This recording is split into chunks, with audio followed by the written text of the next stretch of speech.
Throughout the years, Dragon Ball has had many films to its title, whether they were theatrical, straight to video, an OVA, or just straight up unofficial. Don't even get me started on what kind of shit this is. However, the cinematic legacy of the franchise is mainly thanks to the many movies released based on Dragon Ball Z. From 1989 all the way up to 2015, DBZ has had nearly 20 movies to its name. Today, and possibly for the next couple of months, we'll be going through and reviewing each movie individually to see what movie is truly the best of them all. Once that's all done, then a separate video will be made critiquing the movie I will have considered the best of them all. Before we proceed, however, I feel I need to point out which movies count.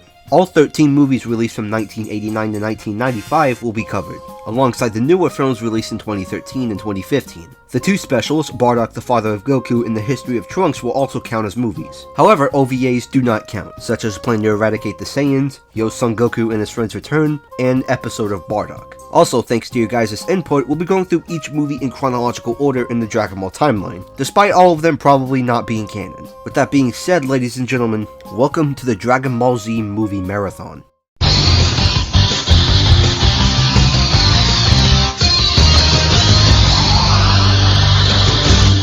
The special begins with two scientists on planet Vegeta examining a wailing newborn Goku, who they name Kakarot.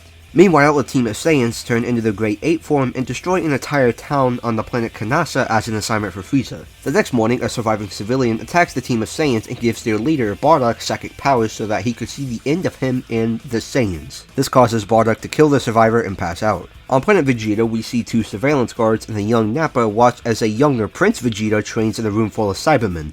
Meanwhile, Zarbon informs Frieza of Bardock and his team's eradication of Kanasa and warns him and Dodoria to keep an eye on Bardock in particular. As his team goes off-world for a mission personally assigned by Frieza, Bardock sits in a healing chamber while Kakarot cries nearby. This triggers his psychic powers to make him see visions of the future, such as planet Vegeta being destroyed and Kakarot, now Goku's journey throughout the entire original Dragon Ball series. This causes him to be forced out of the chamber. As he rushes to join his team, he stops to see his son and his power level, only to see that he's just average. He runs off, unsure if he'll ever see his son again. Off-world, the rest of Bardock's team is on its last leg, as Dodoria and Frieza's soldiers kill all of them except for Tora. He asks why they're doing this, and Dodoria grabs him by the armor and tells him that Frieza was simply too impressed with the team and that they're too powerful to stay alive.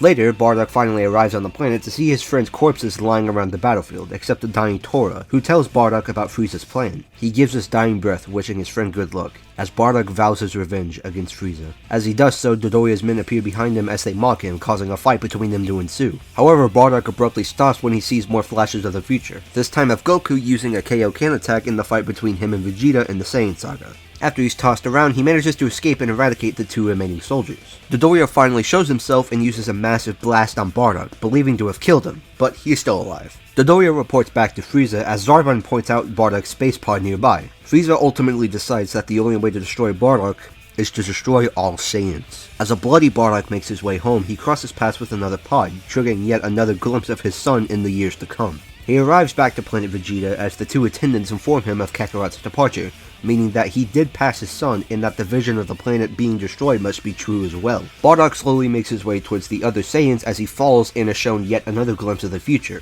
while the voice tells him that Kakarot is the savior who will defeat Frieza. More determined than before, Bardock continues to inch his way towards his colleagues. He reaches a bar and warns everyone inside about Frieza and what he has planned. However, they laugh and make fun of him in disbelief. Bardock continues rushing towards Frieza until he suddenly appears on the planet Namek with a voice calling out to him. The voice is none other than Goku himself, who tells his father to be better than Frieza, though this is revealed to be a hallucination. He makes it to the top of the building and vengefully begins flying towards Frieza's ship, willing to take on his entire army with his two bare hands. As he approaches it, Frieza sends out all of his remaining soldiers to try and stop Bardock, but all fail to do so, as he continues rushing his way through all of them. Frieza appears in the flesh. Bardock announces his and everyone else's independence as he throws an energy blast at him. Frieza is unfazed, and, well, I'm sure you all know what happens from here. As Bardock is eradicated, he finally knows that his son will grow to be the one who defeats Frieza, and unknowingly, savior of the universe, and a Super Saiyan. Frieza watches in pure joy and awe as planet Vegeta is destroyed. Elsewhere, Prince Vegeta is informed of the destruction of his home planet and that he's the only Saiyan left alive, as we see an abundance of bodies circle him.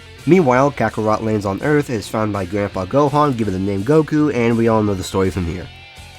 But God damn it, which one? Now on to my critical thoughts of the movie. For starters, I think the idea of the movie was completely warranted for the time. Bardock was never in the manga or the anime prior to the special's existence, meaning that this was the first big glimpse anyone ever saw of Goku's lineage. I also think it was smart making this a prequel, especially since I believe this is one of, if not the only piece of Dragon Ball media that is meant to be a prequel.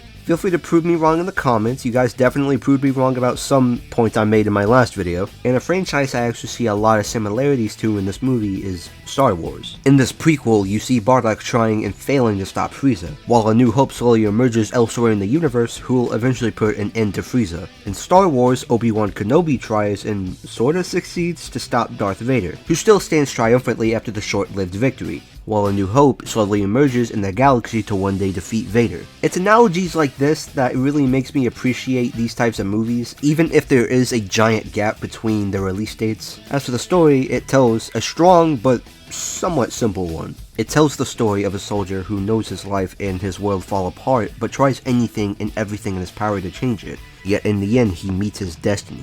But he knows his son will become a savior, the savior of Earth, the man who defeated Frieza, and perhaps, maybe even the legendary Super Saiyan. The only big cons I have with this movie are the emotionally impactful moments. I don't know about you, but I watched the movie with the American music score, which I don't believe was done by Bruce Faulconer, who did the American music for DBZ, and some of the music played in the sadder scenes of the movie seems genuinely misplaced and honestly caught me off guard with how misplaced it sounded. Bardock, the father of Goku, is not a perfect movie at all. I should have stated this in the beginning, but we're not rating them based off of how good of a movie they are in general. We're rating them based off of how good of a Dragon Ball movie they are. Bardock, Father of Goku, is not a perfect or great movie in the grand scheme of things, but as a Dragon Ball movie, it genuinely stands out.